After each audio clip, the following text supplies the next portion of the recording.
You're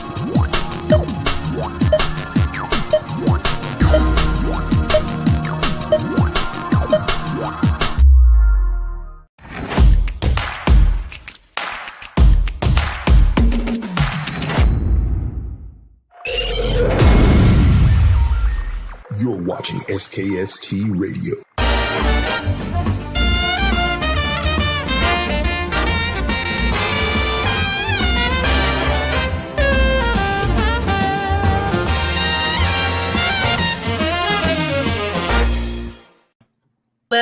Well, welcome to another episode of SKST Radio, and you're tuned into Small Business Network. And today I have a new friend. He goes by the name of Todd Mitchell. Hi, Todd. Welcome to the show. Hi, how you doing? I'm great. How are you?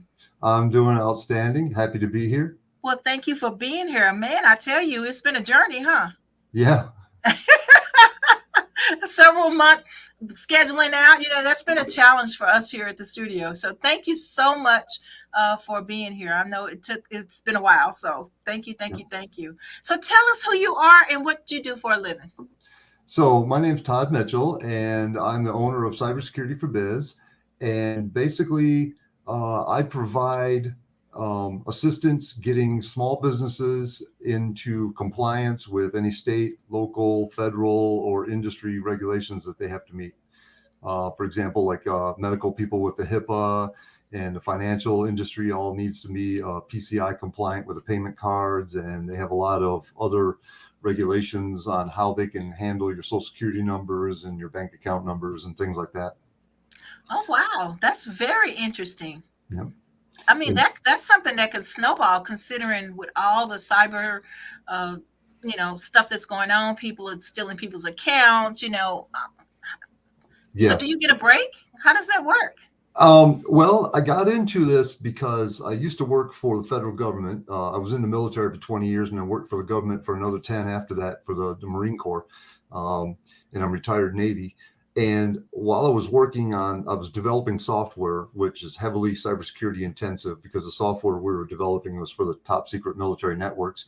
And as we were doing this, a couple of my friends that own their own businesses got into situations where they needed some help. And I was trying to find somebody that could help them. And all the big names you see on TV and all the commercials you see, when you call these places up, they won't touch anybody that has less than 250 employees with computers and like $10 million a year in revenue. So if you're a solopreneur or, work in a private practice someplace and only have one or two employees, there's nobody out there to help you. So I ended up helping my friend in my spare time, and he convinced me to quit the corporate life, so to speak, and open my own business. So now this is what I do for a living, and I focus exclusively on less than 20 employees. My main target audience is 0 to 5 employees. So I'm the little guy helping all the other little guys. Oh, wow. I absolutely love it. Okay. So what is the biggest challenge doing what you do? I think the biggest challenge is creating awareness. That's why I love being on shows like this one and just kind of creating awareness out there. People have this misconception that a hacker is some guy in a hoodie in his mom's basement clacking away on a keyboard in the middle of the night. And that may be where ransomware and malware come from, but that's not how you get hacked. You get hacked. Over 90% of hackings and data breaches are caused by human error. We're our own worst enemies. We're the ones that share passwords. I mean, everybody is guilty of this. That's why Netflix is cracking down, because most people have a dozen people know their Netflix password. We don't have strong enough passwords, or we get lazy. We don't do data backups as often as we should, or we don't bother to keep our software up to date, so it's vulnerable to the issues with that is if there's a known way to hack into let's say QuickBooks, and QuickBooks fixes it, but you haven't done any patches to update QuickBooks, you still have that vulnerability. So all the bad guys know how to get in. So just these human behaviors, and that's what I'm trying to do is get people to just, think before you click, so to speak. I like it. When you see that email saying that your rich uncle in Nigeria is going to send you $1 million if you send him $1,000 first, don't click it. That kind of stuff. But so I think that's my biggest my biggest passion and my biggest struggle is just creating awareness for people to just be aware of the dangers that are out there and the things that they can do themselves kind of cheap, free, and easy just by changing their way they do business a little bit. Right. You're dead on, because we recently had something going on here at the studio. And you know what? We came to the conclusion, I didn't, but everybody else did. We came to the conclusion that I was the problem. And they absolutely right. I was the problem. I am the person that logs on to every computer in the studio, opening up all my accounts, da da da da da da da. Well, it's my fault. And then we had employees come and go. So we didn't change passwords. It's just everything you said is dead on, and that we have to be more cautious and more aware of what we're doing. And so, that's so crazy that you would say that. I think of it like this. I like to put it into a non-computer analogy. We're in a growing phase right now. Now it's second nature. You teach you teach your children to look both ways before they cross the street. Women all know you don't leave your purse on the front seat of the car when you run into the store real quick. You hide it in the back seat under a coat, or you put it in the trunk or something like that. And what we need to do is build these computer safety behaviors kind of into just ingrained into society, where everybody just knows this stuff growing up. And I think probably 20 years from now it will be, but right now we're kind of in that, the transition between the boomers and the millennials on who uses computers and how and things like that. So I think that's something that eventually will correct itself, but right now it's an issue. Right, right. That is amazing. And another thing I found too, even just this morning, Todd, check this out. So I have 5,000 friends on Facebook. Okay. So if I'm talking and chatting with you about whatever I'm chatting and talking to you about, and we've had conversation, then all of a sudden I see that you are inviting me to be my friend again in Messenger. And so now I've learned, okay, if we're already friends, why is he sending me another invite? So now I've learned that when they get those, and I had two of them in my mailbox today. And so now I've learned to go back and say to the actual owner of the account, hey, you've been hacked. Notify your friends, let them know, don't, answer the request to be a friend. And then I report them, and I send him a picture, and I tell him, please report this on your end as well. And so now I've learned that, and it used to freak me out. Oh my God, but now it's just so common. And it is. And this is the modern day pickpockets. Back in the 60s, 70s, 80s, they used to thump you over the head and steal your purse on a back street coming out of the movie theater or whatever. Nowadays, you can sit at home, hack into somebody's social media account, shoot out a message to all their friends and family, hey, I'm in trouble. I need $50 real quick so I can get back home or whatever. And 2 or 3 of them will send you the $50 before you can get a hold of the rest of them and tell them your account got hacked. So they make a quick $100 and it cost them a couple of minutes worth of work. Yeah. That's very common. And I'm glad to hear that you used, that common sense of, wait a minute, why are they asking me for something when we already are talking about something else? My big fear is that the new popularity of artificial intelligence. I knew you was going to say that. Because now what's going to happen is the bad guys are going to have artificial intelligence. So now it's going to look and see who you're talking to and what you're talking about. So it's going to start sending you fake emails or fake messages in social media that sound exactly like the conversation you were just having. So you won't even know if it's real or not. Yeah, that's true. That's true. Yeah, I was thinking about that because now I'm getting ready to start doing some blogging, some magazine writing, and AI is definitely on point. Yeah. And don't get me wrong, it's got plenty. I mean, there's hundreds and hundreds of ways to use it that is going to be really good and advance society, help cure diseases, all kinds of scientific discoveries and research and things. It's the ultimate data correlator. It can search the whole internet and come back and find what's relevant and not, and save you hours of reading through documents. But the bad guys can use it to help them just as well. So what we really need, and that's something maybe all your listeners can take up as a mission. We need people to start beating on their congressmen and senators and tell them they need to get some like the bumpers in the bowling alley, for beginners. We need some guide rails on this to say what regulation that says what you can use it for and what you can't, so that there's something, because right now there's just nothing. It's just whoever invents it and throws it out in the market. That's what they can do. There's no regulation. Wow, this is amazing. So now, with that being said, and we know that this threat is real, what should we do about it? Well, I think you just need to make sure you're applying some common sense to situations. The same as currently, like with the phishing attacks that go on currently. They target older people. They like to create drama and catch you off guard and get you when you're not thinking straight and get you to act real quick.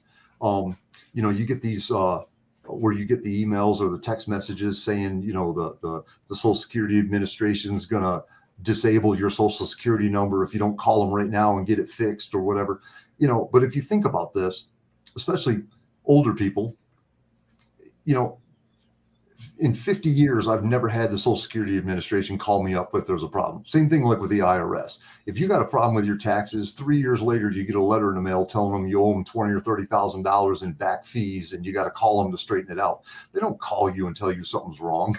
Right. Weird phone calls from the IRS or the Social Security Administration or whatever, saying, hey, you need to, pay us $29, in gift cards or a credit card real quick, and we'll fix it for you.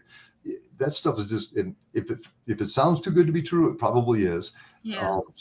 That's one of those things where you want to just apply some of that common sense. And if you do think it may be legit, you can always ignore that message and go to the Social Security Administration or the IRS's website, or the Social Security Administration website, or if it's like your local bank, go to your bank's website, and they'll have a message that they sent to you on that website. And if they don't, then it probably wasn't a legit message you got in your text. Right. Going back on that subject, what happened to me, I ended up looking at a video, right? I went through the whole thing with this bank, and they did everything step by step. And I knew they were legit because I called them. My card was done. They cut my card off, and I called them basically to get everything straightened out. So I know that was legit. However, I saw a video like this week, and the lady went through the exact same thing. They got her for a whole bunch of money, her retirement money. But the thing is, the steps were the exact same, and it was the same bank. Right. Because what they do is, think about how often do you edit Word documents where you just cut and paste? I mean, it's easy. I can take a legitimate email from my bank that says do this, this, and this, cut and paste it, stick a different little logo on it, even make up a website that's, whatever. Instead of Bank of America, it's, maybe Bank of America, but the O is spelled with a 0. So that's a totally different domain name and website. But to you looking at it, you just think it's from Bank of America. So you go right to it and do your thing. And that's why I always recommend some of the biggest safety things is when you get those messages, either text or email, if it's on the computer, it's real easy. And hover your mouse over it, and it'll show up down in the bottom corner of your browser of where it's getting ready to send you. And if that's not the same place that you think you're going to go, don't click that button. Don't click it. Don't click it. That's amazing. So your work is, I'm telling you, you small business, but I don't see you being small business for long because you are in high demand right now. And so, so how does that work for you? I mean, you're solopreneur, or do you have help? No, it's just me. Right now, I keep a kind of a low volume, and but I have hopefully, if my volume of clients increases enough, I'll start bringing on more staff. I won't ever really grow too big. It's kind of my mission is to stay small. So I may hire 2 or 3 employees, but I'm not going to become I don't want to be one of those nationwide franchise corporation things. I'm trying to stay small on purpose because I need to stay for me to be able to adequately protect small businesses. I need to be a small business and deal with the same things they're dealing with. I mean, I have the same dangers that you have, kind of a thing. So I can relate and know exactly. And also I have the same inconveniences, because some of these things, I mean, if you really, really, really want to make yourself safe, you take all your electronics, stick them in a lead box and bury it 6 feet deep in your backyard and you're good. You'll never get anything done. So Right. there's a risk in there of what you can do easily and still get your job done, and what is too complicated and you can't, it won't work for you. So you have to kind of ride that line and do as much as you can without it being inconvenience or stopping work. And so I like to stay on the small side just so I kind of keep in touch with that. I don't want to lose touch with my reality, so to speak. Right. So do you have a list of tips that we can share with our audience? Yes, that you definitely. can maybe send me? Yep, I can email you that. I can tell you off the top of my head, the biggest things that I see with now, keeping in mind this is smaller businesses that are using like a home router or maybe a Comcast business class router, but they don't have an IT and server closet and all that, because that gets into a whole different issue. But the first thing you want to do is go into your router and check the settings and check your password. And I'm not talking about the Wi-Fi password. I'm talking about the actual username and password to get into your router, because in most cases they come out of the box with the default, the username is username and the password is password. If it's Comcast, the username is the username is admin and the password is like high speed or something like that. So the first thing you want to do is, but you can find them just by Googling the model number of your router, and it'll tell you right there on the internet what your username and password is. And they come with those instructions that have the 3 pictures in Chinese hieroglyphics that just say, plug it in and you use it. They don't tell you need to go in and change that password. And the problem with that is, if somebody else goes into your router, then they can, what they call whitelist, and make it so that their device can always connect to your network, no matter what else is going on. And the other thing that I found too is a lot of times the router has antivirus and anti-spam capabilities built into it, but it's not turned on by default. So you need to go in and adjust those settings and turn that stuff on and make sure the password to that is secure so nobody else can get in there. That's one thing. On computers, I would say make sure your Windows updates are set to automatic. Or if you're on an Apple, make sure they're set to automatic. If you have applications on there that you use, especially for work, but if you use a lot for business or for family, like QuickBooks or maybe Microsoft Office Suite or some graphic software that you use, make sure that that software is up to date and getting security patches. When you get those annoying little alerts while you're in the middle of working that pop up to say, oh, we got a new version, you don't want to blow that off for very long, because they usually only send those out when there's something that they need to fix on the back end. So you need to have those. Gotcha. That kind of helps your computer stay safe. Making sure you have a good antivirus installed. Windows comes with one. Apple has one you can download for free. There's a bunch of them out there that are not too cost effective that you can purchase, Norton, McAfee, Avast, all those different ones. Having something like that in place. And then the other thing you want to do is, like we were talking about before, is make yourself aware of how the phishing, being able to spot a phishing attack, or they call it smishing now with the text messaging, being able to identify those. And then the last thing I would say is user awareness. Make sure everybody in your family and everybody that you work with has a general awareness of the dangers and the basics of how identity theft works, how cyberbullying, cyber stalking, hacking, things like that, so that they can help combat it. Because like you pointed out, we already discussed the human error factor in this. So you want everybody that's involved in your little network, whether it's at home or work, to have basic knowledge. And if they see something, they can point it out. Yeah, absolutely. So now, would you be available for presentations for small businesses? Yes, I am. I love to do public speaking events, and I can talk about either on business tips for business owners, or I've also done presentations for parents on how to keep their kids safe online. If anybody gets a hold of me, I'd love to do that kind of stuff. And I can also give the tip sheet, like I was talking about, that kind of has the basics.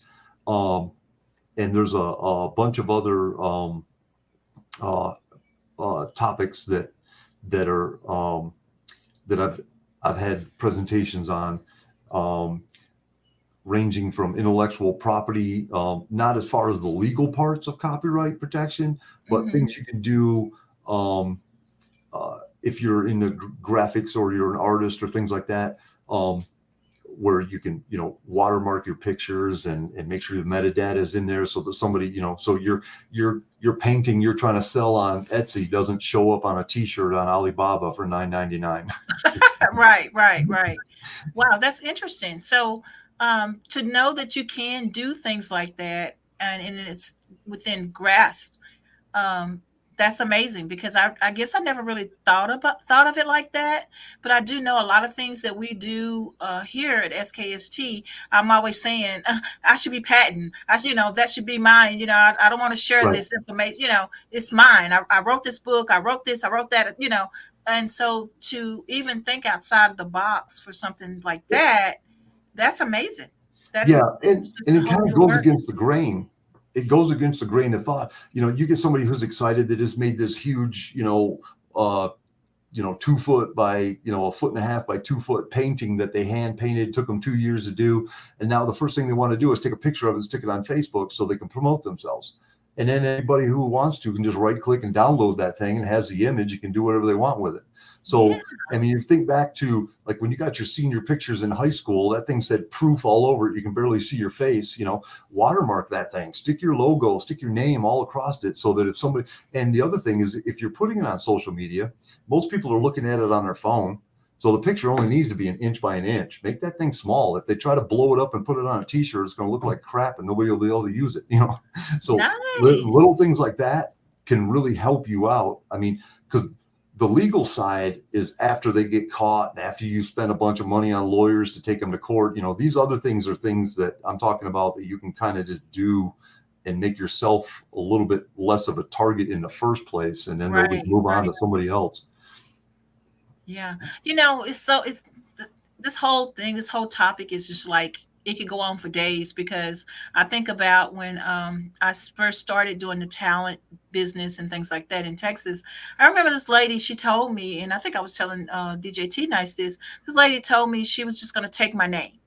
I had all this affiliated with me, I'm an author and I got all this going on. And she told me she was just going to take my name. And it's like nothing I could do about it, because I hadn't patented my own name. I hadn't copywritten my own name. That's crazy. Why would someone have to do that? But you do. You have to.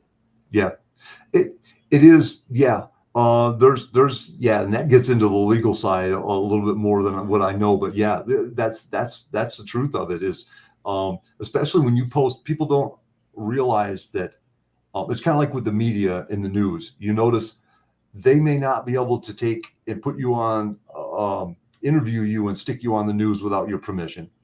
But if you're walking through downtown on the side of the street, they can take your picture because you're in public. So you have just being in public, you've kind of lost your right to privacy, so to speak. Social media is kind of the same way. I mean, you go blasting your stuff all over Facebook. How do you expect it to not be public now? So that's if it's a product, yeah, you want to copyright it. But like you said, people don't think about that. If your brand is your name, like Kim Kardashian, nobody even knows what she sells. It's just her name, It's just her name. Yeah, you need to copyright that name.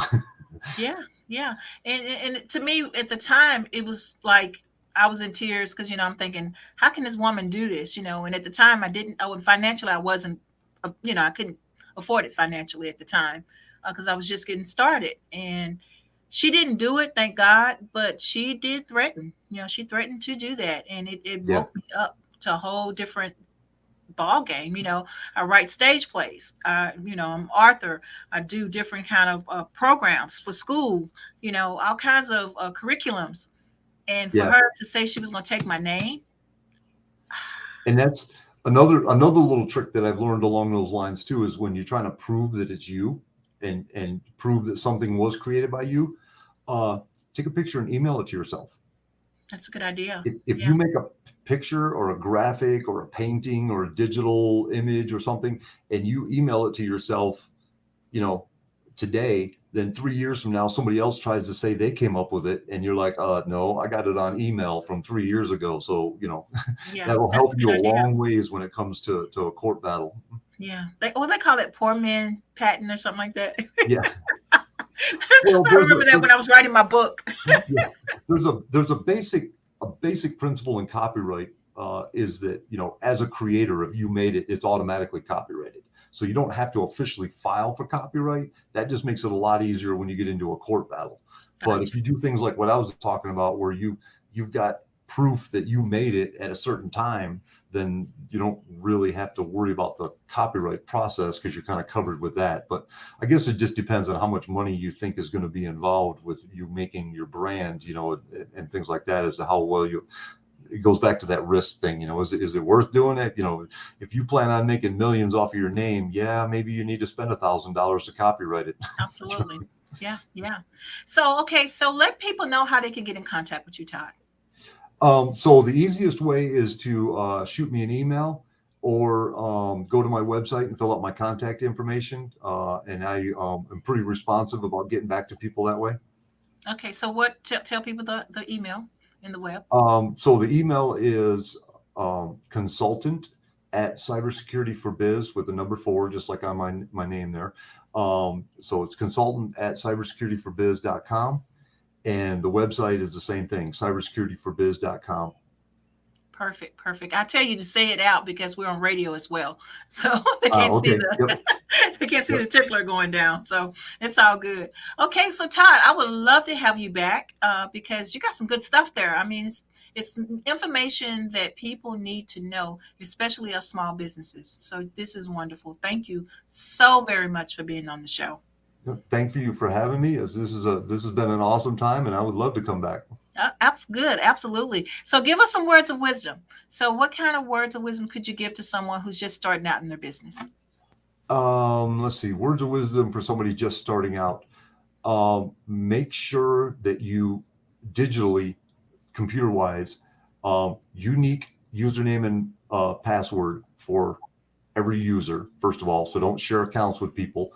And the second thing is, make sure you have strong passwords, especially the ones you use to log into devices, like your Gmail that you use to log into your Android phone, or your Apple ID you use to log into an Apple phone or an Apple computer, or Microsoft account you use to log into your Windows devices. Those passwords need to be super strong and not used for anything else, because if somebody can get into your device, they can do anything else they want while they're in there. Oh, wow. Great stuff, man. Woo! I'm all scary and tingly now. It's kind of like, oh, what can we do now? Yep. Well, again, Todd, thank you so much for being on the show. Guys, check out Todd. See what he has to offer. He offers classes. Your business needs to know his business and make it happen. Todd, tell everybody goodbye. Bye. Thank you, Bye guys. for now.